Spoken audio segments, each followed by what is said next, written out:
All right, ladies and gentlemen, welcome to a special episode of Kayfabe with Keaton, Wrestling Revolution. Keaton, Kid of Rock. I am, of course, the main host, Crusher Cross, and returning. Well, I guess I shouldn't say it that way. I'm so used to Ricky doing that to me. I am the co-host of Keaton, returning for a special show again. I haven't been on this for what, Keaton? Maybe a year. Yeah, definitely not from last year. Yeah, it's been a while because I'm looking at my picture in that profile. I'm like, who the heck is that? Like that was back when I was like 60 pounds heavier, right? But yeah, so it's cool to be back and do this show again. And I thought, I always said I would come back and make a guest appearance every now and then. And so I figured, why not come back on this show? And we got a great guest today, Keaton. Tell us a little bit about who we got coming on today. Yeah, absolutely. This will help you a lot as well. Through pains in your back, etc. This guy is Tom Morrison. This is a guy who has over 600,000 subscribers on YouTube. I could be wrong about that, but I think he has over 600,000 on YouTube. He's a social media influencer, a very, very famous social media influencer in Northern Ireland, and has recently started training a few months back at the NIPW and had a match in the NIPW Rumble. So this guy went up against your friend Ricky Henry and held his own against him. And so it's going to be a very good guest, a guy who has experience in professional wrestling and social media megastar. I suppose the Logan Paul of Northern Ireland wrestling. Well, if he went through Ricky Henry, what can you say? I will, as like I say, plead the fifth. I'll not say nothing on Ricky. I'm not going to talk bad with Ricky, but this is going to be a great guest. Yeah, and it's not like it's my back, it's my shoulders and my knees, Keaton. That's what my back is fine, but my shoulders and my knees, and that's the thing when you get in your 50s. This is why I was telling Ricky the other day, I couldn't keep doing it. I can go back for one match, but man, I just couldn't keep doing it. There's just body cannot handle that. So be fortunate you're a young guy. Yeah, and you can discover more about that obviously on the podcast here. But I have to bring this comment in from Tony Begley. Hey, Keaton. Tony. How come you brought an old man onto the live? He's my arch nemesis now, Keaton. Like he comes on Rewind, he comes on Forward, he always follows me, and he gives me all this grief. In his own words, he likes to God, how did he word it? Rage bait. He wants to come on and rage bait me. Yes. Thing is, Tony's is an up and coming referee, so maybe one day you'll have a match with him. Get him back. I heard he had his first match actually. Yep. He just had his debut match, I think, just recently, which I haven't seen, but I heard it went well. So, yeah. Yeah, so a few snippets of it, so it looked like it went pretty well. Yeah, so, well, our guest is waiting. I say we should get our guest in here, and let's get things started. Welcome in. Hello. Are we slobbering about Ricky? Yep. Well, I understand you had a match with him. I had a match with them. At least we can relate to that. But all three of us have had a match with him now. Now that I look at it, yeah. Keaton, your first match, right? Yep, very first match. Yeah. And just to make it clear, Crusher, this was in a battle. No, sorry, a rumble. Where Tom Morrison was actually the first entrant out. And he faced Ricky. It was 1-on-1 for a while, and then the third entrant came out. But yeah, he held his own against Ricky. Definitely. Yeah. He was lucky I ran out of steam. That's what happened. And, he got the better hand, Well, let me see. I just got a question here. So Keaton said that you started training in NIPW recently. Is that what you're saying? Just before Christmas, we had a few sessions with oh good gracious, his name just jumped out of my head. With Nathan? Nathan, yes, Nathan and Mitch, yes. I was must be talking about Nathan. As soon as I went to say his name, it just jumped right in my head. So yeah, just before Christmas, had some sessions with those guys, and it was fantastic. So we were so well looked after and shown the ropes really. So yeah, it was a big eye opener for me to what it's all actually about. You don't realize how much work this thing is. Oh yeah. And Tom, if you don't mind me asking, are you in your 30s? I'm 40 next year. 40, so you're getting up there. So you gotta feel a little bit when you're in there, then I would imagine. Well, that's kind of the things that we do is try and like prolong how long you can kind of do these things. Yeah.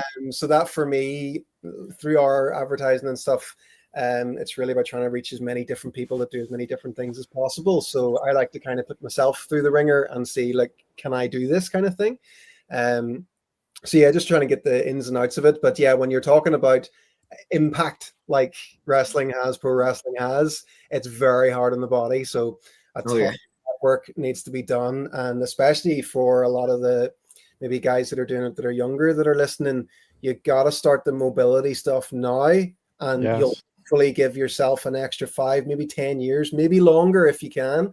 But if you skip that stuff, if you're really rigid and stiff, it's going to hinder you getting into positions. It's going to mess up your submissions. It's, you leave yourself with less wiggle room whenever you don't move well. So you got to get on top of that if you want to have a long career in pro wrestling, I think.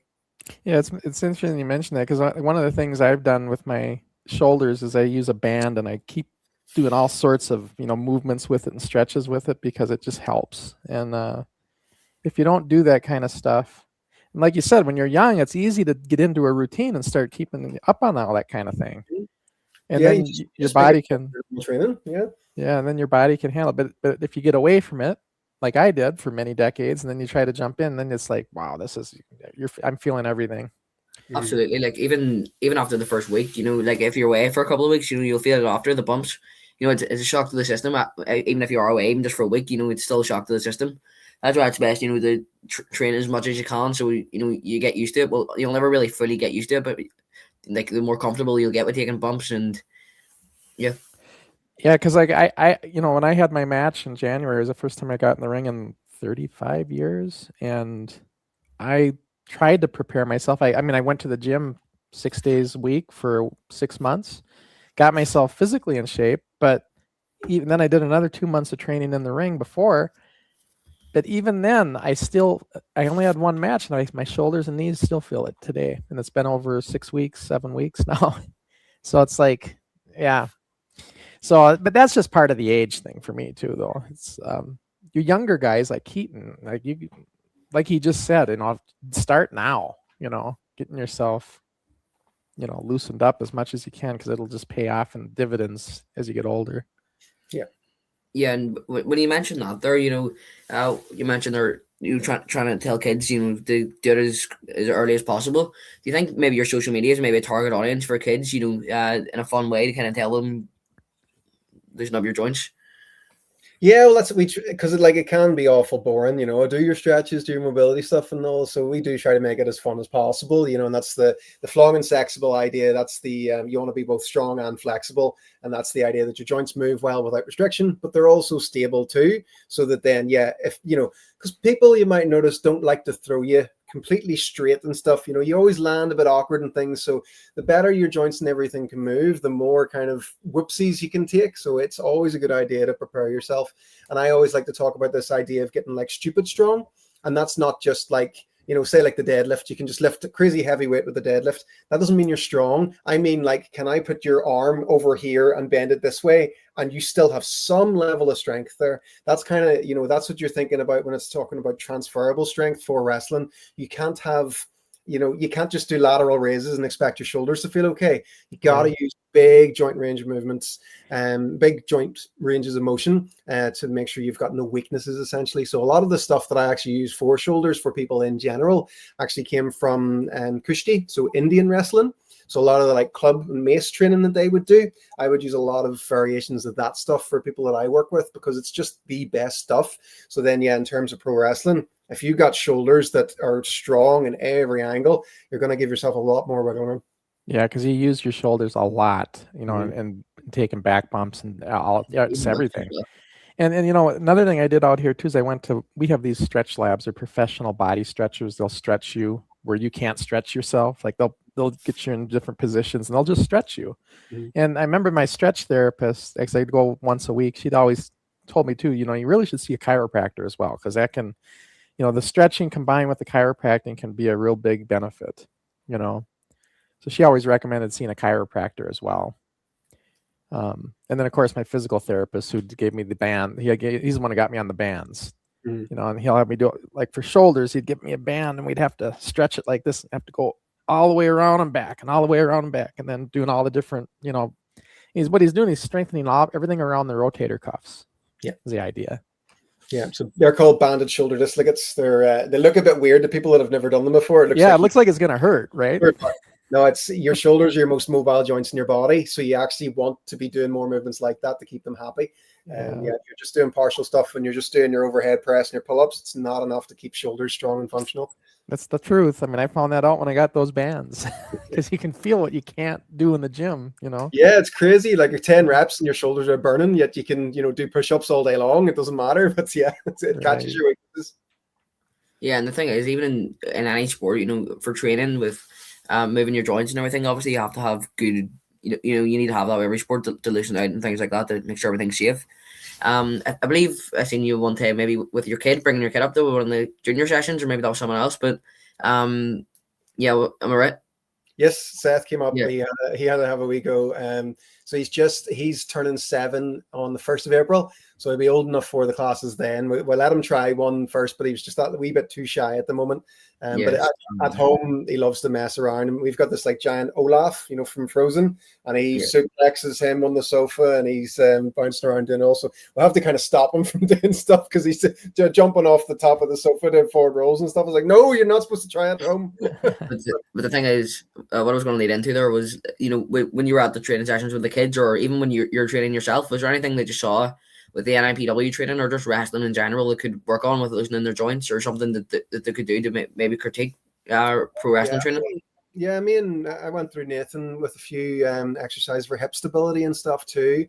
It's just mainly, it doesn't have to be that complicated. It's just moving your joints like joints, especially with your spine, because you're taking those bumps and everything. You got to make sure you're rotating your spine fully, and you're not ending up with things being, a lot of problems can come from like impact sports and stuff, that your muscles kind of like tense up in a certain way and it twists you a bit. And then if you're not fully stretching and fully working that out all the time, you can end up with like your shoulder starts to drop down lower, and then you start feeling like things are impinged, and you just end up with all these weird aches and pains. So it's so important to kind of reset stuff. So Nathan was taking the kids through a great warm up, and again, it's just all those basic things, big arm circles, making sure you're twisting, getting into deep squat positions and things.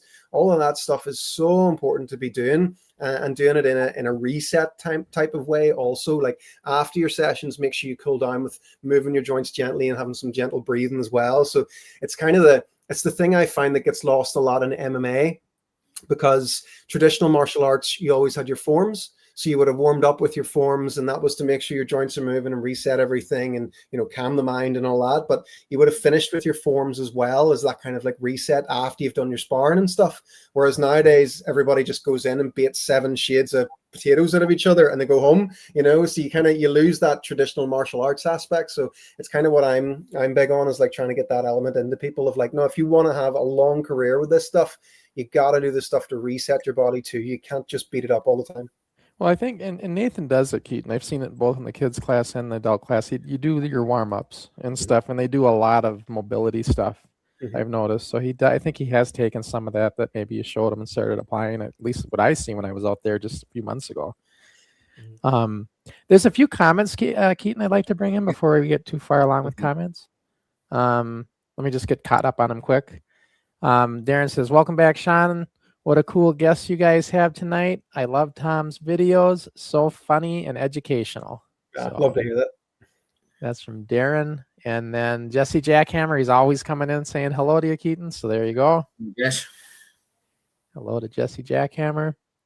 And Wrestling for Life 2026 says, Tom, do you have any flexibility seminars with wrestlers, like actual seminars just for flexibility? Yes, I've actually been talking to Nathan, so I'd like to kind of do a 2-hour workshop at NIPW and see however many he thinks we could get in. We can do a few sessions with people, because absolutely getting them on that band stuff that you were talking about there now, it will be so helpful. And a lot of stuff for the hips and the knees too, making sure you can take those impacts to the knees as well. That was one big thing that shocked me, was actually how hard the ring is. You know what I mean? Like I'd never been in a proper wrestling ring before, but I had the same assumptions as everyone else. Oh, it's a big trampoline, and it is not a trampoline in the slightest. That is hard boards. No, and the way it is nowadays, it's flexi steel. Back in my day when we started, it was a center spring system, which was a little more forgiving. But the flexi steel, it's like if you're a bigger guy and heavier, you get more of the effect. But when you're a lighter guy, like say Keaton, your body's taking it a lot because it's just not getting to be able to flex as much. Absolutely. Like even Yeah. some of the bumps that you have to take, obviously you need to make it look intense and real, but people don't understand it when they're watching in the crowd. They think, oh, it's a mattress they're landing on, it's a trampoline. Like Yeah. my dad would wind me up and say, all you're doing is bopping on a trampoline. It's not going to hurt, but he's never really taken a bump in a wrestling ring. He's never felt that there is wood underneath that small layer of padding. Yeah. Right. Come on, try it. It does not tickle. No, and what's funny though, a lot of federations though, a lot of indie feds are going back to the spring system now. Not for us, but because their ring is taking the abuse. The Flexi Steel takes a big abuse too, because after a while those beams bend, and then they got to turn them the other way to get them to bend the other way, and they're just for less wear and tear in the ring. They're putting the spring back in to get some more of the flexibility in the ring itself, which is good for the guys. Yeah. But it's a conversion. They got to convert these rings to make them work with the spring again. So it's not like that easy to do. But there was a video of a guy doing it, and then people are emailing saying, "Why are you doing that? Why are you going back to the spring?" And he says, "Because we use this ring every week, and we use it intensely, and we want it to last." Yeah. Yeah. So I thought was kind of interesting, but even so, even with the spring though, this doesn't mean you don't do what you're trying to teach people. You still want to get your body, just because you have a spring doesn't make it that much wonderful where you can just get away with not, taking care of your body and preparing it for this kind of stuff. Yeah. And there's still all the other elements as well. Like you have to be able to lift people, like that's not easy. Like, and especially because there's no weight classes, you might have someone that's like considerably heavier than you, and you still got to lift them. Yeah, and the knees really take it too. Like I noticed when I was out there with Keaton and these guys, then I had Keaton give me a hip test. Remember when you had given me the hip test? Yeah. Well, it was a few days since I did it, and I was training with him, and all of a sudden, man, I felt it right. And just taking that kind of bump, a hip test bump, I felt it in my knees immediately. That day I remember, and I'm like, wow. Yeah, well, for me, like I've got used to taking hip tosses; they're not too bad. But body slams, when you get thrown down, you don't really get a chance because you're getting thrown down. So you get a chance to bump, but you don't really get a chance to protect your knees or your feet or whatever. So they'll probably be the hardest in my opinion. Body slams. Definitely on your back. I mean, yeah. Especially depending on sometimes how you land. Like Tom said, sometimes you land awkwardly just because it's part of the deal. You don't always get a flush landing. So I think the worst bump though, honestly, but it's not with you guys because you guys have pretty good pad on your edge, is when you get thrown over the top rope and you have to hit the side of the apron, the hardest part of the ring. I cut my butt doing that. The first time I tried it, I freaked out and I grabbed onto the ropes as hard as I could, and I went over and I just hit right at the corner. Oh, and you caught it. Oh, no. So it wasn't a bad cut, but it's like it was enough to break the skin, and it was like had to walk that off. Something shocking. It was funny, and then it made me scared to do it forever more after that. And then I did it a bunch of times afterwards, and then another time I did it. I went over, same thing again, just that split second. I went, oh no, and grabbed the ropes again, bang, hit my shin, bust my shin open. No. Yeah. Well, I had Ricky hip toss me over the top. I had Ricky hip toss me over the top rope, taking that bump too, and I hadn't done it in 30 some years, but it's like, but that I as long as you land right, it's fine. As long as you landed right. That's what I found. If you commit, you'll be okay. It's every time I went, and winced and stopped myself. That's the only time I actually, ended up with a whoopsie. Yeah. Sometimes you're your own worst enemy when it comes to that stuff. Yeah. But in wrestling, I think it's an automatic reaction. Like if you're getting thrown over the top rope, your automatic reaction, let's put the hand down. Let's make sure everything's okay, because you are going to put your hand down. It's like it's a human reaction. Yeah. I've heard stories too of guys in matches, and they just get hurt doing the most simplest things because they landed a little awkward, and that's all it takes. And then all of a sudden you just tweaked your back, Yeah. There's so many factors, even like when you start sweating as well, and you're both then slippery, and someone just tries to lift you, and you slip a bit and lift, and there's so many factors, It's such a sport. It's so good, like it really is. Yeah, and I think it is a mix of entertainment and sport, because there is a lot of like sports in it. The stuff that you do, it is physical, but also there is an entertainment side. So I just think it's one of the most beautiful things, in the earth. Mm-hmm. It's really a lot of fun when you're in there with somebody who knows how to work properly and can really make the match work and work good. And if you both do that in the match, you can make it look so intense, yet you're being light as a feather with each other, and that's when it's really fun. That's when I really enjoy a match, is when I'm with somebody who's at a level that they can really perform well, and I know I can do my best. This is back in the day, and then you can really it just flows. You get a flow. Yeah, You know? that's what we noticed with working with Nathan and Mitch. Anytime they did the moves on us and showed us what to do, didn't feel a thing. And then when you put us both together, it was like, yes, and you just felt so awkward and clunky. You know, you feel that level of experience there, which is so good. But it comes, and after a while, if you keep doing it, though, you'll get it, and then you'll be able to be like that too. It's only when guys are newer, and you always hear these stories of guys being stiff, and they're just a little extra stiff. Whereas, like Riggy says, snug. I snug, like his back elbows, they snug me a little bit. Snugging's fine, but sometimes you get guys that are just stiff, and they're just like.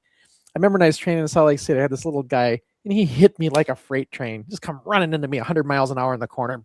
Oh man, I mean, you see the flash of light, you see stars, and I'm like saying to myself, what are you doing? Like, you don't have to crush me like that. You could do that same move and be lighter with it and still make it look intense. But some guys, they just, I don't know, they just figure that's what they got to do because they don't have enough confidence in themselves to do it right. Yeah. Yeah, Ricky's selling is something else. Like, it really, really is. Yeah, he's got the good facial expressions, I always say, and I really liked him in his match with Keaton. Keaton's very first match with Ricky was really, I think it was your best match still. I agree, in my opinion, and a lot of that was Ricky selling for you, and then you just feeling comfortable with him because you trained with him for so long. Yeah, like even in training, I felt comfortable with Ricky, and I knew nothing bad was going to happen when I'm in the ring with Ricky, and he carried me through it, talked me through everything. So I do have to give that to him. He completely carried me through that match. Yeah, he's a great communicator. That's for sure. Tom, I'm curious. Are you gonna continue wrestling, or was that just kind of wanted to give it a shot? And it was for the advert, for our Christmas advert was the main reason for doing it. But like, okay. if I had known that existed, like this was going on when I was in my 20s, I would have been all over it. Because like I always did Muay Thai and wrestling, and I did a whole pile of different martial arts and stuff, and proper like cage fighting things and all. But I never had the confidence to do a proper cage fight. I was always, if I accidentally punched someone while we were sparring quite hard, I'm like, oh, I'm so sorry. I didn't have that in me. But I've always loved performing, and I've always loved, like, I was always in bands and singing and all that other stuff. So if I didn't know I could have done this properly years ago, I would have been all in. Yeah, because your character is half your gimmick. So like you say, you like performing. If you like doing that, that's half of wrestling. So yeah. So if time allows it, I would love to get back to it. My son, especially, he would love me to do it full time. And my daughter too. Actually, I'm quite surprised. Both my son and my daughter, they both absolutely love it. Like, to the point that they have cried at shows because they get so emotionally invested in it that they've actually cried because they've been so upset when someone that they loved actually lost and stuff. And that is something that's so incredible to see with your kids, that they are so into that it means enough to them to actually upset them. Like, some people might think that's weird. Like, why is he happy his kids are crying? But it's like they felt something from this performance, and they were like so into it, So. And it used to be even more so in the kayfabe days because you didn't know if it was real or fake, and you really got. But even still today, people, especially young kids, they will get into it. They get drawn into the whole drama and characterization of the guys. And I love that. I just love how people can get invested in characters. And even I think a lot of the time the adults get very invested in the characters and want the other people to win, but they'll never admit it. If you go over doing it and you ask, what do you think of the show? Oh yeah, my kids liked it, but secretly deep down, they don't want to like it. They want to say, oh, this is fake, oh, this is terrible. But then when they go to it, they have a ball. Then they say, yeah, the kids liked it, because they don't want to admit that they liked it so much. And that just shows the beauty of the business, And even in Northern Irish wrestling, people want to bring it down. Even NIPW is Northern Ireland's #1 pro wrestling promotion, and when they get in, it just shows. Even when you say your kids were crying at some of the shows, it just shows some of the characters. Stevie Fee, if he was in a headlock, he makes it look incredible. Everybody cheer for me, and people do get invested into them characters, and it just shows. It just shows how good wrestling can be if it's done the right way. Yeah, it's such a family thing. It's something that we can all go and enjoy together, which is just incredible, because normally, we'd be taking my daughter to some dance thing, taking my son to go and play tennis or whatever. But it was something us as a family, all of us went, and all four of us just absolutely loved every second of it. And we're always constantly trying to get our friends to come now and see the things and stuff. It's like, you've no idea how good this is, it's just absolutely incredible. And indie wrestling has a whole different vibe than like WWE. It's a much more local feel to it. You really feel like you're part of the show, even when you're in the crowd. Yeah, that's the most fun ever. Is just the heckles and the things that people shout, and the wrestlers talk back to you at the same time and stuff. It's so good. Like, the interaction. There's a few comments, Keaton, I'm going to bring in so you don't get past them. We kind of already talked about this, Tom, but will we see you back in the ring again sometime? I hear there's another big show in Bangor at the end of April. Ooh, this is March. I'm doing a TV thing, I think, at the end of this month, so end of April. I think if I could get in for 2 weeks before it to train, probably. I'm definitely interested. It's just if the time allows me is the only thing. I think there's a couple. Like, I know there's one coming up in Bangor. I think there might be another one down the horizon again too. So, they don't haven't announced it yet, but I thought I heard that there will be even more. Like, they do this Bangor regularly. So, even if it comes to it and I don't get time throughout the year, I think I would definitely want to say I want to jump in at the Rumble again, because that was just incredible. In the Rumble. Yeah. And then Darren says, I guess you warmed up and cooled down properly at Christmas show, Tom. Did you and Keaton do the same? And if you didn't cool down, how did it affect you the next day?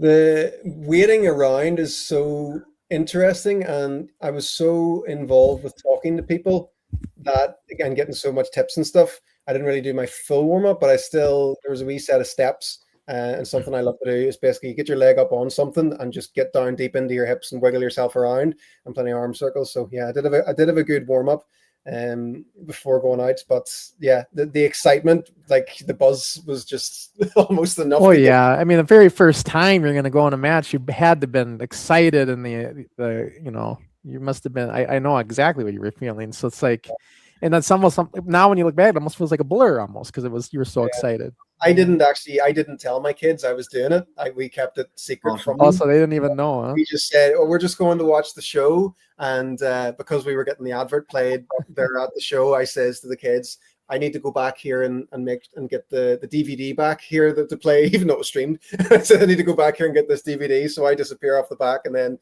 I was away for like half an hour or whatever. And they were like, where's Daddy? And they didn't know. And then I come out in the Rumble, and they were just like mind blown. It was great. It was brilliant. What did they say after? Did they happy after it? Oh, they couldn't believe it. And then my son Seth, like, even to this day, he's asked me, like, when Ricky was standing on your neck, was it sore? Was it sore? Yeah, he's heavier than he looks, guys. I try to, one of the things, Keaton, you know what the inverted body vice is? Yeah. I was going to do that to Ricky. And when I get him up on my shoulder, I'm like, whoa, you're heavier than I think. I don't know if we want to do that move. He doesn't look heavy. What's that? He definitely doesn't look heavy. Yeah, he doesn't look it, but, and then part of it's just because I'm older. When I was younger, I could do that and hold it no problem. But it's, when you get in your 50s, it's like, it's not as easy to do anymore. And then Tony says, Crusher, why did you start up NWF after 40 years? And why did you stop NWF and wrestling in the first place? This is kind of a two question. Ricky Henry saved the NWF.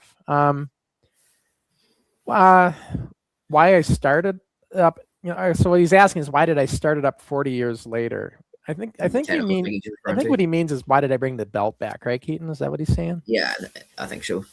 The reason we brought the NWF belt back was just to try to get the belt back out there in indie wrestling again, like it used to be, and let it kind of travel and float around and be a freelancing title, which is exactly what we're doing with it. So that's why, just to get the brand out there again, and just let the NWF float around with the belt, I should say, and then let it become a traveling title.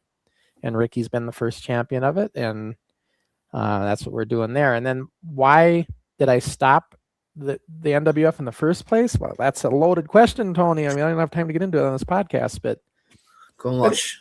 I'll tell you something that'll relate with our guest. The reason I stopped was because my dad was so afraid I was going to get A, hurt, and B, pay for it years later.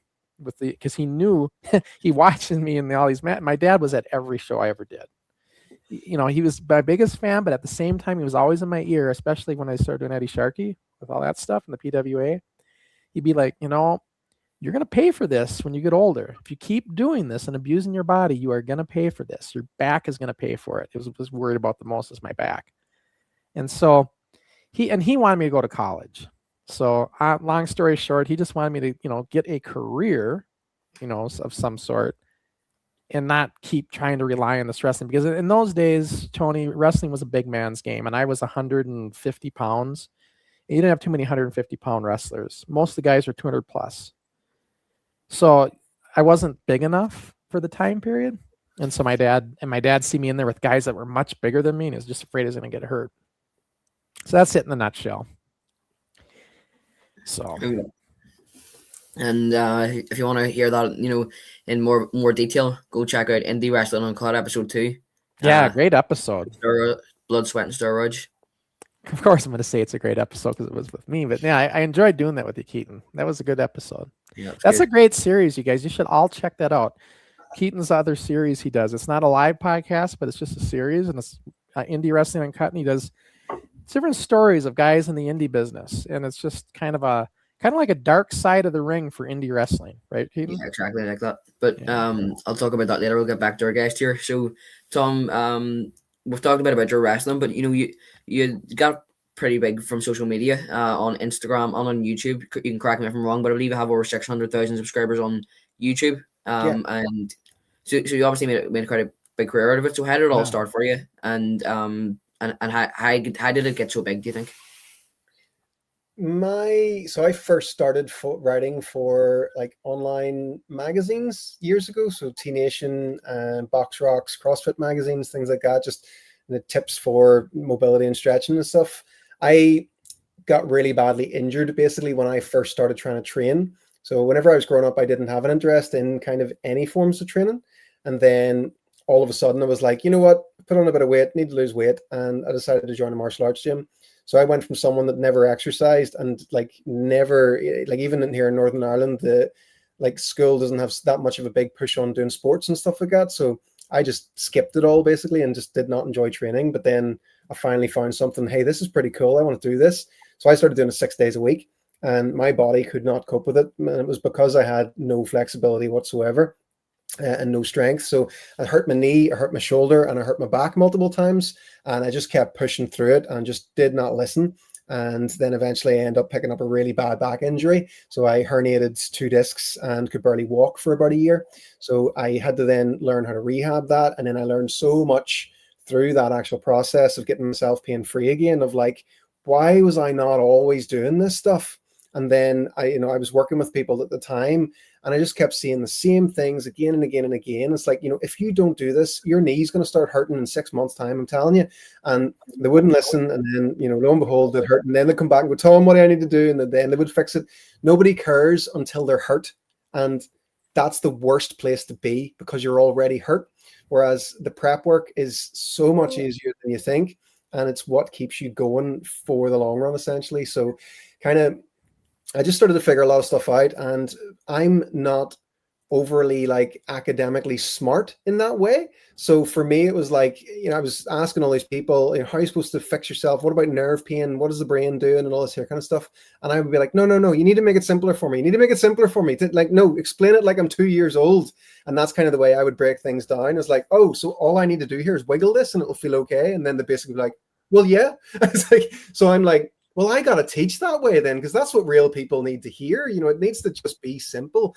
And, you don't need to learn all the names of every muscle in the body to do this stuff. So that's I started posting content online and trying to make it fun. Actually, if you go to my YouTube channel and search the oldest videos, you'll see this weird time period where I was really serious if I was teaching something, and then I'd be doing something ridiculous in another video. So it took a wee while to meld And then I kind of found my own style from there of like, you know, being a little bit entertaining while giving the education points at the same time.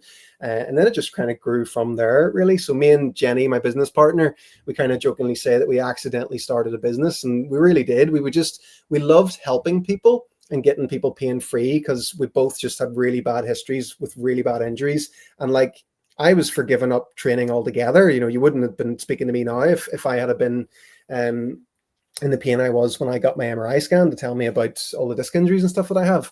And even now, years later, so recently I've just found out as well, I've got ankylosing spondylitis as well, which is like inflammatory arthritis. So my spine is just breaking apart all of the time and trying its best to heal itself. So, you know, if you were to read my MRI scan, you'd be like, this guy needs to be in a hospital bed somewhere, you know? So for me, again, that was why I wanted to do the pro wrestling thing. It's like, no, if you really work hard and keep the muscles strong, that's something you always have control over. And you can, even with a ton of structural stuff going on, start to make a lot of improvements to how your body feels and be able to do fun stuff, you know, and, you know, not have to live a miserable life of avoiding everything. So that's kind of what we try and do. Is our main mission is to give people back what they feel like they've lost. So to keep them doing the things that they love and to keep them out of pain. And that's what we spread. And it's just worked very well for us over the years of just, that's been the message. And then our followers and the comments and stuff that we get, it's just this lovely positivity that's just spread online, like through word of mouth of a lot of it as well. So yeah, that's awesome, and it's a great story to have. You know, that it wasn't going very well to start, and you didn't really care about sports or anything. To now being able to go on social media and sharing it to everybody else, and also you know, by example, you have very, it's educational, but it's also quite fun as well, and it's funny. Some of the videos that you use. So I'm going to bring in this. I'm going to add it to the stage. So I think you're talking over this, so I'll try to bring the sound up a bit. It's an example of one of your videos. Your muscles are going to explode. real Back pain, explosion. stiff hips, bad posture. You don't need to go to drastic measures to improve your flexibility. Most people sit too much and don't move their hips. Like hips, of course the muscles are going to get stiff. Don't let your life be turned upside down by tight muscles and squeaky joints. You see, there's a wave of information out there on how to get strong and flexible. And it can get very confusing. That's why our programs help you get flong and flexible. Our methods are tried and tested by thousands of people of all ages, from all backgrounds, all over the world. So come on, you sexible monkey, you. Find out how to get started today. There's a program for that. Tom, that doesn't make any sense. You barely even mentioned the program. Jenny, with adverts this sexible, they're going to click the link. It's got a point. Had a lot. So that's our first example of one of your social media videos. It just shows how that it's educational, but it's also quite fun. And so how did you first get that style? I've always been into, you know, have you ever seen the Old Spice adverts? No.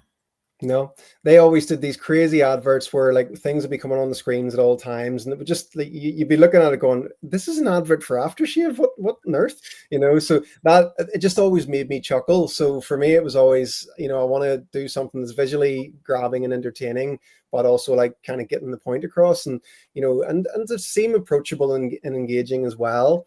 The thing that I wanted behind that was that I'd seen the company Perspective Pictures that they had a tank in their advert, and I thought, oh, wouldn't it be great to be able to say, do you ever feel like your muscles are going to explode? It's like, well, everyone's felt that before, you know. It's like, oh, it's going to explode. It's so tight, you know, it's so sore. So I was like, what if I had a tank and an explosion happening at the same time while saying that line? That would be incredible. So then we got in touch with them, and there's actually a company that are called Tanks for Hire, and you can hire a tank. And weird fact, it's actually cheaper to hire a tank for a day than it is to hire 2 horses. So it costs more to hire 2 horses and handlers than it does to hire a tank for an entire day. um, Fact. yeah, the explosion was a real explosion as well. So that was mixed up and put behind me. And I had a long sleeve thing on for most of the day. But then without telling anybody, I was like, oh no, I want to have my t-shirt and my arms out. So I took this thing off while I was inside the tank. And for the actual shot, I comes up, so I had bare arm out and I got a flash burn on my left arm because it's just exposed to the light flash of the explosion. So yeah, but it was so loud. There was office buildings across the like the hills from us, and all the ceiling tiles went boom up in the office buildings and stuff. So yeah, it was something else. Like the shock of it going through me, that was crazy. So that part was filmed in London, and then the boat part was actually filmed in Barcelona. So we kind of used it as a bit of an excuse to get a team trip out of it as well. So we went to Barcelona for a week to film for one day, and so we made a good trip out of it and stuff, and got some content while we were there and stuff, which was really, really good. But yeah, a lot of the stuff that we've done over the years has just been to try new things and, you know, to try and excite people in certain ways too. So we did another big advert called Battle of Flong, and that had like a whole Viking reenactment village and stuff in it too. So we're trying to just reach people that do all kinds of different things. And that was the idea behind doing the pro wrestling. It's like loads of people love pro wrestling. Let's try and touch people there as well. And, you know, we see people signing up that are like, I've seen this advert of you doing this thing. I do this thing. That's what kind of drew me to it. So yeah, just trying to make, because the funny thing with us is having a business, you're kind of always told, what's your avatar? You know, who's your customer? And our customer really is everyone, you know, because everybody, we're all made of the same stuff. We've all got joints and they all work in the same ways. They're supposed to. And so, yeah, we can try and reach as many different people through our adverts as we can. And, you know, just to get people excited, really. Yeah, I don't have it in here, but another really cool one you did was, I was watching a few of them a couple of months ago, and it was one where it was a zombie apocalypse, and because no one was stretching, so they had to do their stretches. It was a really cool one. Yeah, Dawn of the Stiffies, that was called. Think about that poster there, actually. Yeah, so yeah, that was the kind of that funny idea of like, you know, if you're stiff and you're sore all the time, you're like, and you're moving around like a zombie. So I was like, that's a perfect idea for an advert. So yeah, it's kind of the traditional marketing sense is, oh, your advert should be short, it should be 30 seconds long and be straight to the point and all this here stuff. And we're out there, we're releasing 7-minute long adverts. You know? You know, Yeah. we talked about it earlier, but, you know, like I can't stress enough for the indie wrestlers out there that are going to tune into this and see this and I think, well, do I really need to do this? Yes, you do. You don't know how beneficial this is for your body when you're doing pro wrestling. This is something that would be, that I can see could be extremely beneficial for people in pro wrestling. Mm-hmm. If they would take up on and, you know, start doing the, you know, really conditioning your body. Yeah, absolutely. And that's the chances of you guys ending up with disc herniations is very high. And I never want to put anybody off doing something that they love. I'm always more about, like, I'm going to support you in the best way I can and give you the stuff that's going to help you in the best way. So I have 4 lumbar disc herniations, but as long as I keep doing the stuff that I teach and preach about and all that there regularly, I'm able to be pain-free and do anything else that anybody else can. In fact, if you were to look at me, you'd be like, Frig, look at all the amazing things this guy can do or whatever. And it's like, he clearly has nothing wrong with him. And it's like, no, I've actually got a lot of things wrong with me. It's just that through my training, I'm able to hold myself together, you know, because one of the trickiest things with disc injuries, depending on where they are, is they can really start to affect how your leg muscles work. So you can end up feeling like your knee keeps buckling or, you know, weakness in your legs and stuff like that there. So if you're not regularly stimulating the nerves in the right ways, you can end up with these like weird offset problems. And then you'll end up spending a fortune in physiotherapy trying to figure out what muscle you're trying to fix here. Whereas it's actually full range joint movement you need to be doing more of. Yeah. And not only that, but, you know, for those in the wrestling business, if you do this, you're going to become better at what you're doing in pro wrestling. You'll be more flexible to do more things and things maybe you couldn't really do very well before. Yeah. Or even just the silliest thing, you know, like doing a big boot or something, less chance of tearing your hamstring or something, you know what I mean? If your hips move better, it's just safer. Yeah, exactly. And I seen you at one of the shows, I think it was Shockwave. Yeah. And you're obviously watching it, but did you see anything that the wrestlers were doing that you could critique on and say, oh no, that wasn't good for the spine or something like that you could maybe critique while going to shows? I wouldn't really say critique, but there's definitely places you would see, like submissions, putting your arm up behind someone's back and stuff. If Yeah, someone's missing that range of motion there, and you can just see it makes it harder for the other person to work almost. If you're really, really rigid in a certain way, it's almost like the other person's like, figure out, better be careful here. I'm going to hurt this person, So the better mobility you have, the easier you're going to be to work with, I would say. I would say this though, Keaton, to that question. I remember when I went to my physical therapist on this, and I asked the same thing, because of the bumping I'm doing. I said, is there, like, why? First of all, I'm like, why are my shoulders hurting? They said, because you're taking everything on your shoulders the way they asked me how they want to know how I was landing. These were like sports orthopedics. So they're into sports stuff. So they said, what you want to do is try to absorb more of try to use your back more than your shoulders to try to absorb a lot of this. That way you won't put as much stress on your rotator cuffs. So, and that's what they were suggesting, because they've talked to all sorts. I wasn't the first wrestler they talked to. So that was their suggestion, is trying to condition your body so when you do the back bump and stuff, that you're really not coming down too early and getting your arms out and taking it, and then all of a sudden your shoulders are taking 90% of it. Mm-hmm. Where if you can make that back bump more flat and proper, your arms are there just to guide, really, and slap the mat. So sometimes people get too early and their arms are out, and that's what they're trying to tell me. Same with the front bump. And yeah, there's certain ways of taking it, but I want to bring in this comment because it kind of matches what we're talking about. So what's the deal with you and Santa? Seems like there's some historical beef. Yeah, so speaking of that, actually the next video up here, we'll see what actually went on. If anything gets funky, immediately need to get that checked out. Yep, that's me. You might be wondering how I got in this situation this Christmas. Well, cast your mind back to 2023 when I helped Santa with his back pain. Well, not 1 year later in 2024, he was back to his old tricks, giving people injuries for Christmas. So this year, we've decided to lay it all on the line in an underground wrestling match. If I win, Santa has to make the whole world flung and sexable. If Santa wins, well, I'm sure you know what that means. I like that stretchy boy. Oh my goodness, that was a big body slam to Tom Morrison there. I don't know if he's gonna get up from that. I don't know either. Oh, a good catch from the Tooth Fairy there. Santa is going with the Christmas elbow.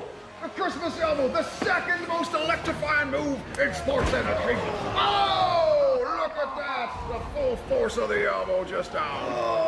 Oh. 1, 2.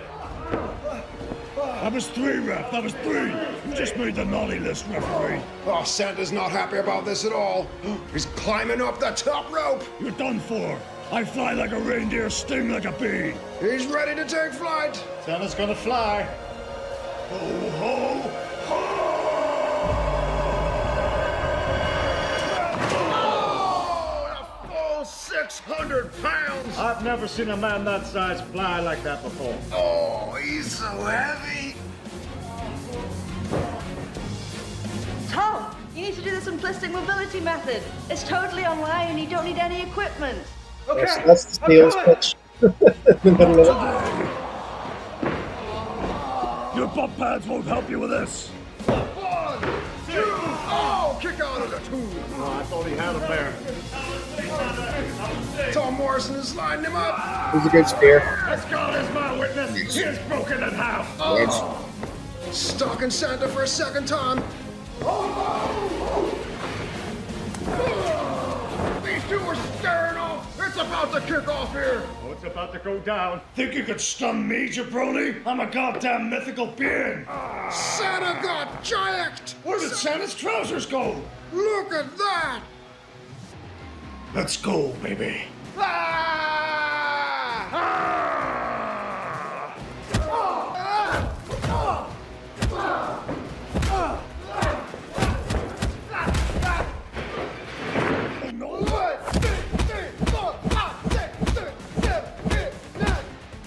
Off all our online programs! It's 15% off, actually.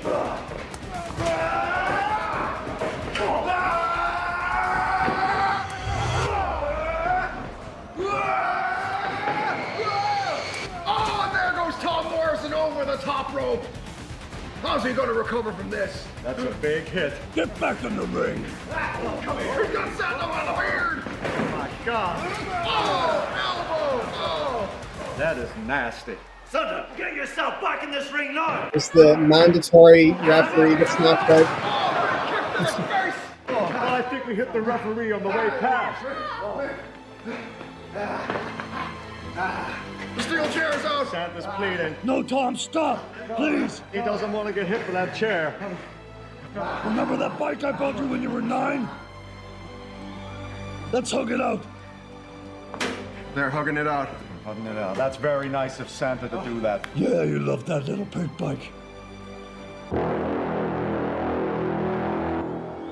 Jiggle balls. Oh, no. Oh, no. Why, Santa? Why, Santa? Why? Why? Oh, the chair. Stick that down your stocking. You surely it's all over. Oh, yeah.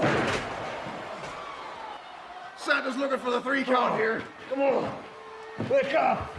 Wake up. Referee JP's still knocked out. He's still knocked out. Wake up, ref. Keaton. It's Christmas morning. The Undertaker set up. Oh, no. Back to Lapland. Chokeslam. Oh, straight out of hell.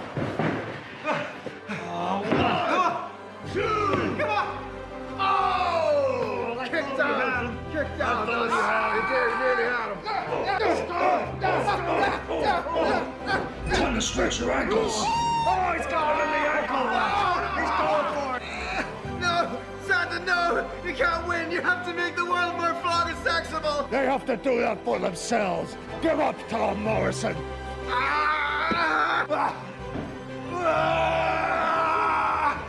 No, he reversed the ankle. He kicked.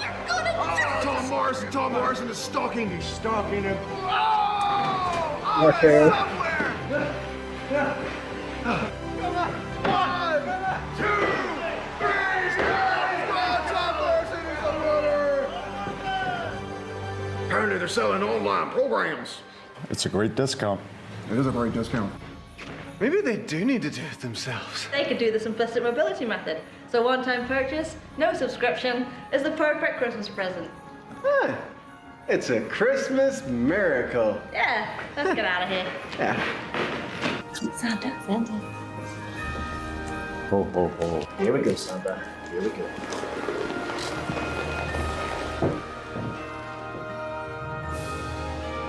Well, I guess all that's to happen now is for the world to have a flowing and sexable Christmas. You know, I would have won if you hadn't cheated. You kicked me in the Christmas crackers.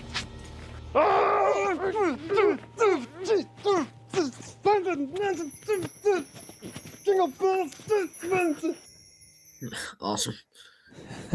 That was actually really good. That was well done. Thank you. It was a lot of fun. Took us, we were probably wrestling, we did the full thing over 5 hours. So that was constant. We did a wide angle, we did a close angle, we did close-ups from one angle, close-ups from another angle. Yeah, it was so much physical effort.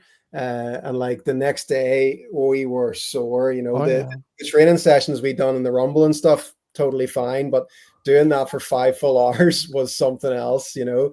I would probably say that the thing, I would rather take a hit from a chair than a clothesline. See, just getting that clothesline with your upper body, just going the upper back bump without your legs. That for me, it was just awful. Like having to do that multiple times. I was like, I hate this bit. So yeah, but the chair shot was okay. And funnily enough, I hate going over the top ropes, as you know. It didn't even make it into the bloody into the thing. But yeah, no, it was so much fun to do. And the commentary that's through the whole thing, that was the very last thing that we filmed throughout the day. We were delirious by then, like we could barely string a sentence together, and we were like, we got to do this commentary thing. So that was just totally off the cuff. We just looked at the script of all the movements and we just said what we thought we'd see and just put it together. And it's one of the funniest bits. The mustache keeps falling off me at one of the points. I've stuck it to the top of my nose and stuff. So yeah, it was so much fun, and yeah, it turned out really, really great. So, yeah, I just want to. Yeah, sorry. So I just wanted to say here, where you can see all these videos. You can follow him on Instagram at tom.morrison.training to see all the videos like this. So I want to give credit, and then and then on YouTube, search up Tom Morrison, subscribe to that to see all of his videos as well. But sorry, go ahead.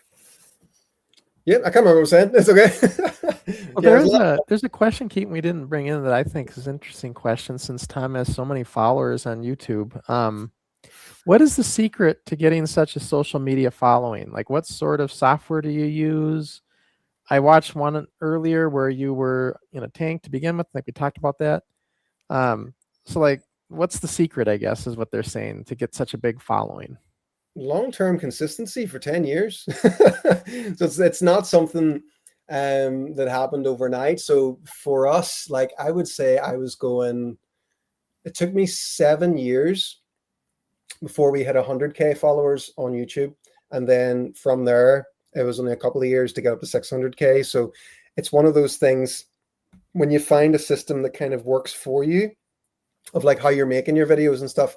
It's not so much software. The main thing with YouTube is you're rewarded for being consistent. So we were at the start releasing a video every Tuesday and every Friday.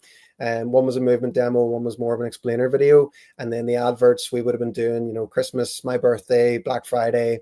We do an Easter one. So coming out this Easter, I'm jumping around Lady Dixon's Park with the Easter bunny in the next advert, as you do normal Monday afternoon.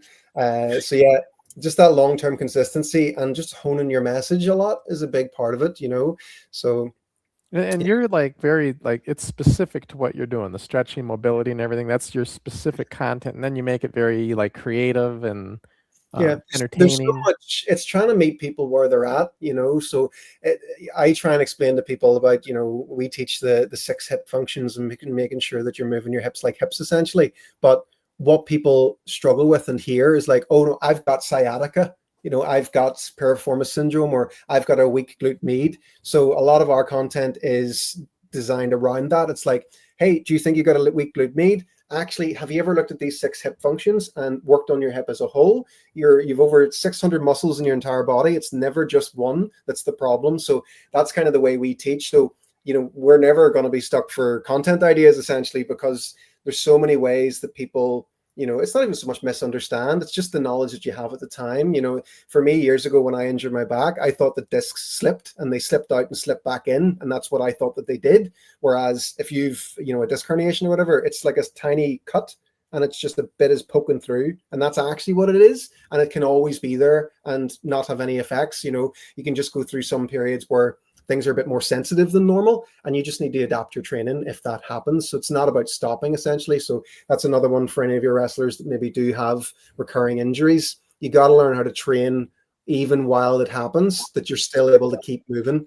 To completely rest and do nothing and then try and go back into taking bumps right away, that's not a good idea, because you're going to be desensitized to everything, and it's going to hurt you a lot more in the long run. So learning how to adapt your training is really important too.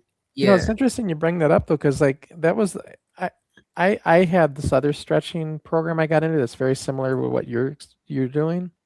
And one of the things they mentioned, I'm sure you're going to say the same thing, is they said that when you start trying to do these stretches and mobilities for the first time, you're going to find that you can't get into these, you can't do it as nice as you will in time. But they always say, just do it as good as you can and keep working it. And over time, you'll eventually get better and better and better. Is that what you kind of say too to people that are just starting out? Yeah, absolutely. It's like you're trying to tell your brain it's okay to get into that position. And the only way to do that is with frequency.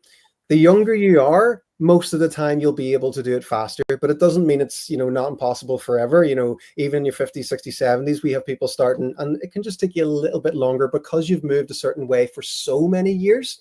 Whereas the younger you start, the better, because your body's not set in its ways almost. So it's just much easier to attain these ranges of motion. And, you know, like it took my daughter a few weeks to get the full front splits, you know, whereas, you know, it would take someone my age to be stretching, it would take them like 2 years to get there, you know. So it's just the sooner you start, the better kind of thing. But yeah, your brain is basically like, are you sure about this all of the time? So you just need to gradually get into positions and be like, look, it's still okay. And the next day, look, we're still okay. And we're doing it again.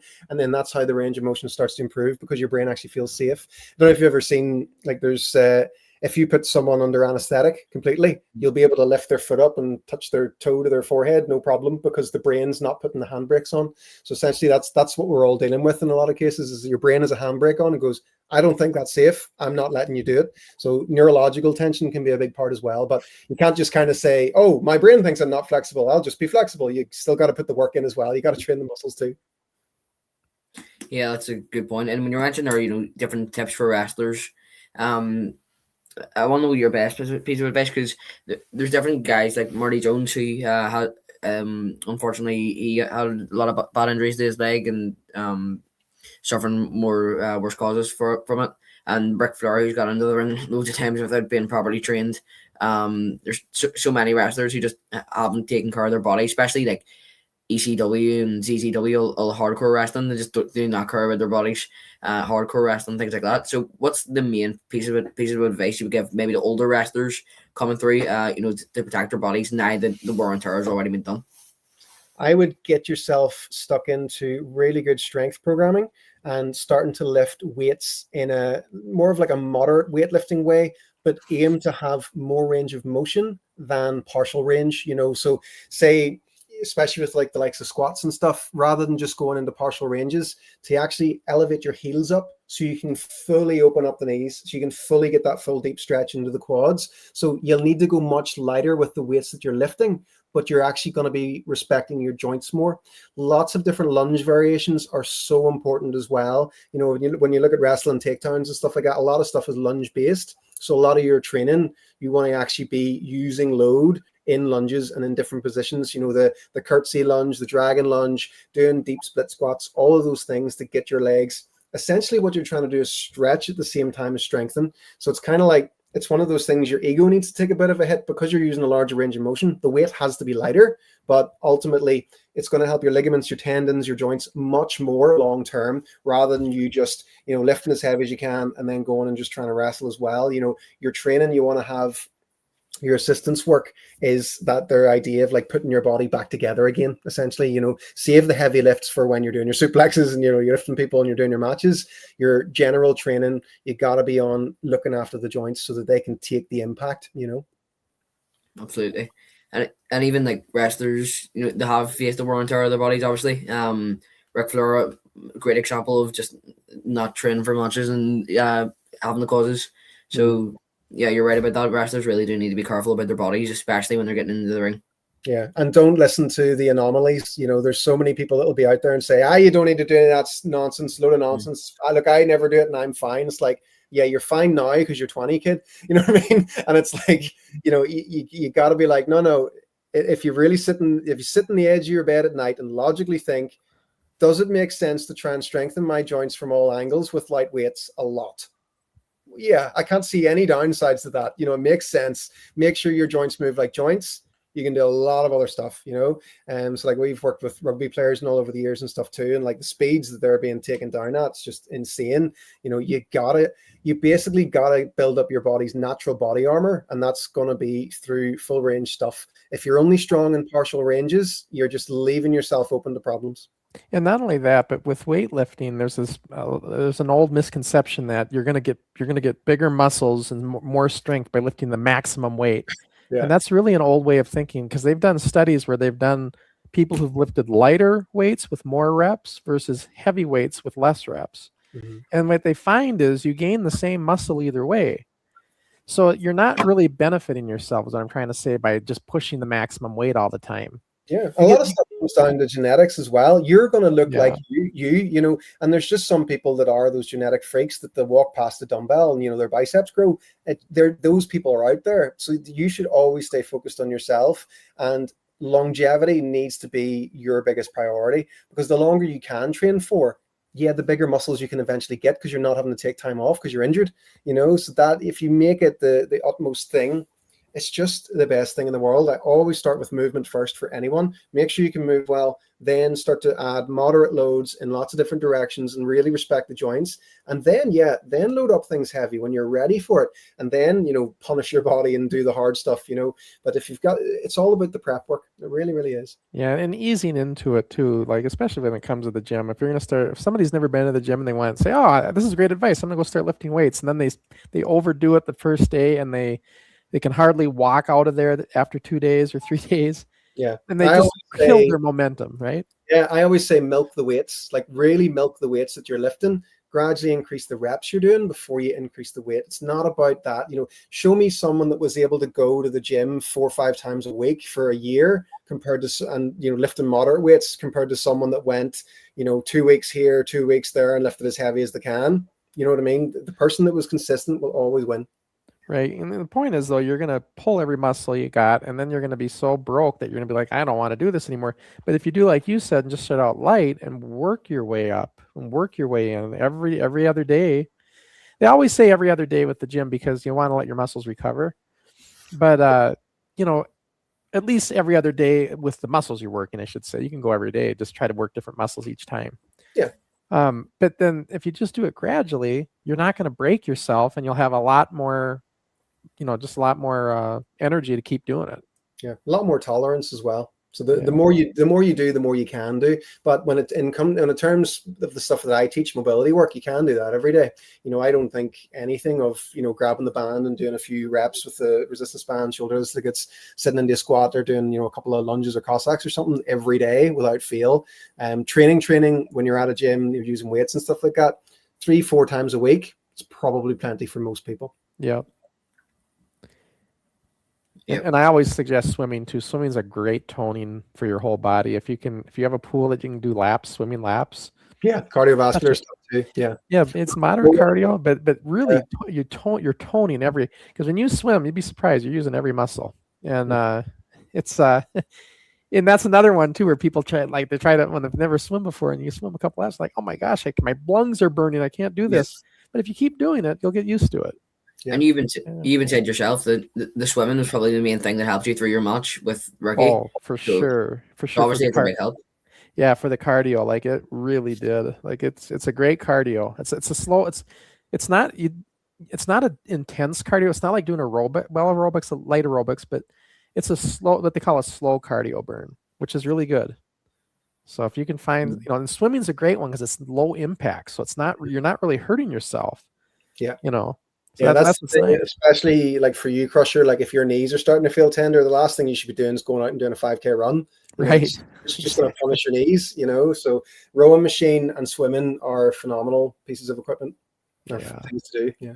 And the other thing too, you mentioned like resistance, and you can do resistance weightlifting too with stretch bands and stuff when you're lifting weights to give you resistance. That's the best way to lift actually, if you can. That's what we're told with our trainers at the gym is having that resistance. So it gets harder and harder, and then it gets lighter and that resistance on your muscles is really good. Yeah. And the higher rep stuff too, as well. Like people kind of take that for granted of, just do with like 5 or 8 reps or whatever for building muscle. But it's like, no, you want to be doing the sets of 15 and 12 too, because you got to think about the white stuff. So we talk a lot about your red stuff and your white stuff. So your red stuff's your muscles. That's the stuff that's going to grow with the heavier weights and, you're training long term. But what about your white stuff, your ligaments, your tendons, your connective tissue? That stuff is going to be stimulated more from the lighter stuff for higher reps. So you got to think about those too. No, you're very true, because like when they've done tests on there's YouTube videos where people have lifted light on one side and heavy on the other, and when they try to flip it, they realize they can't do after a month they can't do the same amount of reps that they were doing light on the heavy lifting arm, and the heavy one can't lift all this. So it's like if you would do a little of both, you'd condition yourself very good all the way up, Yeah. But yeah, your body gets, if it does, that's where like you think, well, gosh, lifting light weights, what's good as that? But you can go longer. It's endurance. It's strength endurance is what it is. Yeah. Yeah, and also, now as we're coming to the end of the podcast, I want to ask you, what's next for Tom Morrison? Next is TV and radio and frolicking with the Easter Bunny. And what else is coming up? Well, we've been looking into a stunt team, so we're hoping to, for one of our next big adverts, maybe Black Friday or something, do a kind of a stunt fight with some wire work possibly in it as well, and some possibly underwater stuff too. So yeah, we're always trying new things, new exciting stuff too. I get quite bored easily, if you couldn't tell, so we're always looking for new things to try as well. Yeah, Underwater stuff, that'll be tricky to film, huh? Yeah, there's a big there's a place down in Dublin that's like a big massive underwater tank. So we're gonna try and hopefully splice that I jump off a cliff of some kind into water, and then we'll cut for that I into see the what you're water saying, yeah. underneath. So yeah, it'd be really, really, really cool. Yeah, when we're talking about changing things, I would do the same thing. Gorsha knows this as well. I changed, like, in 2026, I changed the whole layout of my channel, like making the main focus Indie Wrestling Uncut, one of my biggest podcasts. And I think it's going well at the minute, like, but yeah, I always like to change things as well. Yeah, no, perfect. And then what you're doing, if you keep making stuff, talking to people as well, that's so helpful, because you just get better at your own speaking ability and stuff too. The more people you interact with, it just helps you. And that's the thing I think that helped me the most with my own online social media presence was the years that I played guitar and sang in bands, projecting my voice and, trying to be entertaining in that kind of way. It really helped me with social media, I found, because I wasn't afraid to kind of make a fool of myself or anything. I was just like, hey, look at this. I think it's awesome. You should think it's awesome too. Let's go. And that's kind of the way I am. So yeah. And if you ever look as well, it works for any kind of personality type too. So if you ever seen another influencer from Northern Ireland, Sean Casey as well, have you ever seen him? If you check out Sean Casey, he has a very dry sense of humor and, just very monotone kind of voice, and it works. He's got like over 2 million followers, I think, on Instagram, and he's really funny, but you don't realize unless you really listen to what he's saying, so every personality type works. The more you do this stuff, the more you put yourself out there, essentially, the better you're going to get. So keep at it. Doing awesome. And I gotta say, Keaton, you're just a prime example of that. Remember how it was when you first started this podcast with me, and you were very secluded and almost reserved, and now I just watched him go to a seminar, Tom, just a month ago, and he's out just getting into everybody and saying, hey, can you do an interview with me? Can you talk to me? Bold and daring, and that's how you got to be, get right in there, be back, be confident. And that's what I've seen in Keaton, is just confidence. And 9 times out of 10 you probably find someone just says, sure, yeah.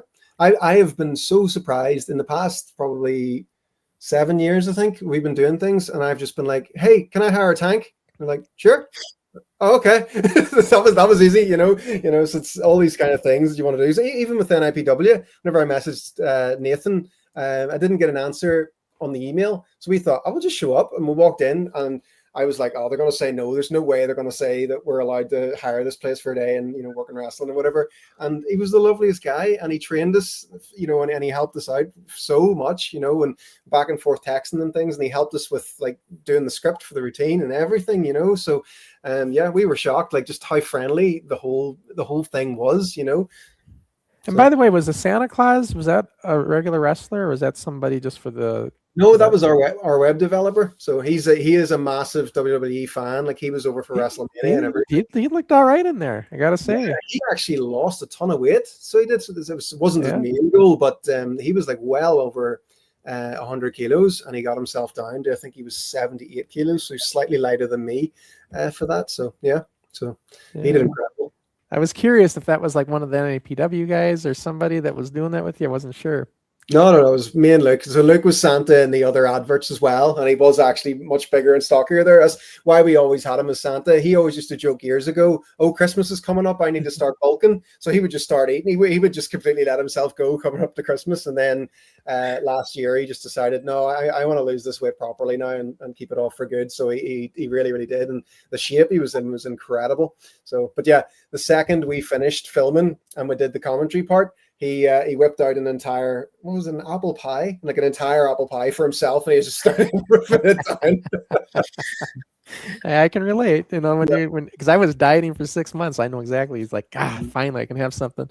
But before we let you go, Tom, the Crusher Fan Club wants to know if we can see those links again, Keaton. Yeah, I'll bring them in. If you just stick into Google Tom Morrison, everything will just pop up. Yeah, I'll just bring it in just in case, though, if anyone's watching. Remember on Instagram, tom.morrison.training. You can follow him on Instagram and on YouTube as well. Just Tom Morrison. So that's how you can find Tom Morrison through his socials and on YouTube. So, Tom, thanks so much for coming on today. It's been quite educational as well. Hope some wrestlers watching it maybe got something out of it. So thanks very much for coming on. No problem at all. It's great speaking to you too. Yeah, it's Awesome. great. Thank It's you. great meeting you. Thanks a lot. Fascinating guest, Keaton. Absolutely. That was a really good show. That I enjoyed this, and just learning all the importance of staying flexible. That's so important in the wrestling business, don't you think? Oh yeah, and it was definitely a different one as well. We're normally used to having the experienced wrestler coming on, but Right. yeah, that was good. Yeah, I It's very thought it was great. So before we let everybody go, let's let everybody know what's coming up. So let's see, Yeah. what do you got coming up, Keaton? What's your next show? So I want to say, so this is the next bit I just want to promote it. Check it out. The third episode. Yeah, right. Third episode of Indie Wrestling Uncut, 2-time NXT champion, and also the current MLW heavyweight champion, Killer Cross. One of the most intense wrestlers WWE's ever had. Talked to me about being released from WWE and being on the Indies again. So this one was just about being released from WWE, and his exact words, as you can see in speech marks, they cut your legs out from underneath you. So he spoke about being on WWE and what it was like being back on the Indies. So that'll be a very interesting episode. That's got to be a fascinating show. I haven't seen it yet. I know you said you wanted me to give you I know you asked for my feedback on this episode. I just haven't had a chance yet, Mhm. but I'm definitely gonna check this one out because this looks like a fascinating interview. And then on the next Kayfabe with Keaton on Wednesday, 11th of March, 7 p.m. UK time, we're having one of the best Ring of Honor wrestlers and one of the most on Ring of Honor. He's a very successful coach as well, who has coached for Ring of Honor, main evented Ring of Honor shows, and also worked for WWE as well. Professional wrestling legend, Brutal Bob Evans will be coming on next. And that's going to be in a week, it looks like. Yep, then this will be on Wednesday. Or when? Oh no, not a week. It's just a few days. Yeah, okay. Yeah. So this will be on Wednesday. Yeah, because you don't necessarily do your show every Sunday. Sometimes you do it during the week. Depends on the guest, right? Yeah, just trying to shoot the best guest. Yeah. The guest the best way. No. And then since I'm on the show, I said, well, let's let them know what's coming up on our NWF Forward and Yeah. Rewind shows. So here we're going to do something a little different, Keaton. We're going to have NWF Forward next week at our Rewind time slot with Dixie Dave coming into Forward. He's making a return to Forward. Yeah, he hasn't done Forward since Sean Hernandez. And So what are you going to do with that? What's the topic on Forward? just in review, Dave's gonna give his opinion on what he thinks of indie wrestling, and we're gonna kind of review. He wants to talk about my match. He wants to talk about the match coming up with Ricky and Mitch. Mm-hmm. Because there's a big title match with those two, so he's gonna talk about that, and just kind of an in review, but mainly kind of talk about how the Forward show's gone. Her podcast and everything. Just play an in review show. It'll be fun. Dave's got his own views on things, so it's like, why not let Dave come on and do it? And so because we're doing that, well, that means in 2 weeks, Ricky's going to take Dave's spot on a Rewind for the very first time. And Dave said, Crusher, if you have Ricky come on Rewind with you, you've got to do an early show, because he knows how Ricky will just try to embarrass me and run me through the ringer. And so this is exactly up Ricky's alley, where he can have fun and, poke fun with me. But I will say this, Keaton, Ricky's got to be careful, because, I do have a lot of footage of Ricky back when he first started too. Richard Rich character. What's that? The Richard Rich character, the very first promo. Whatever, man. Remember we watched that? Yeah, Benjamin Shine or something. I can't remember what he was. Yeah. Richard Rich. Richard Rich. Yeah. And have you got your stuff promoted yet? Yeah. That was so these are the next NIPW shows. So as announced on the NIPW roster, Johnny Victory Evers, former WXW champion, he's wrestled all around the world, is now currently a part of the NIPW official roster. On the poster here, we see the Flying Scotsman. We see Chow was on the poster, Samson Law and John McCann. Do not miss this show. Some of the best NIPW talents and international talents is going to be on this show. This is in Carryduff, as usual, on Saturday, the 4th of April at 6 p.m. Do not miss that. And then another NIPW show coming up. NIPW is returning to the Grand Social in Bangor, where we're seeing the Young Lion, Sage Valentine, Ultimate Smick, Stevie Fee, Johnny Evers again, and John McCann. Some of the best talents for Slam Down 2.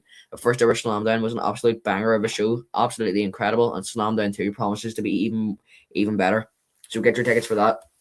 And remember, you can get your tickets for that at www.nipw.snapstore.com. Do not miss that. It's one not to be missed, especially this show and the next few shows. You don't want to miss these shows. And that was Sunday, April 26th for that Bangor show? Mhm. Yeah, and so April 25th, the day before, Ricky will be in England as well, the Ricky Henry, the Globetrotter, defending the NWF belt. So this is going to be a busy weekend for him. Absolutely. But yeah, it seems like a lot of great shows coming up for NIPW. I was just on the last NIPW show there, and yeah, Nathan Hoy may watch us back after cheating me three times, and I showed my words, and I spoke on the mic for the very first time in the ring, and trust me. I seen it. I seen it, Keaton, and I will say this too on that match. I noticed when Nathan was reffing, there was different speeds on those counts when you were pinning versus being pinned. It was a little I caught that. So you have a right to have a little bit of a beef. First time, let it slide. My debut match, very thankful that he gave me the opportunity. Second time, don't know, wasn't pleased with it, but I wasn't going to say much. Third time, that was not a mistake. Third time, you did not get away with me this time. I'll give you a first chance, maybe even a second chance, but when you try to mess with me for the third time, no, I'm not taking it anymore. So you better watch us back, and if there's anything else that comes, I'm just going to say you better watch us back. And I want to ask this, Keaton, because I haven't seen it yet, but there was your match as a junior match. There was also another junior match. How did that one go? Absolutely incredible.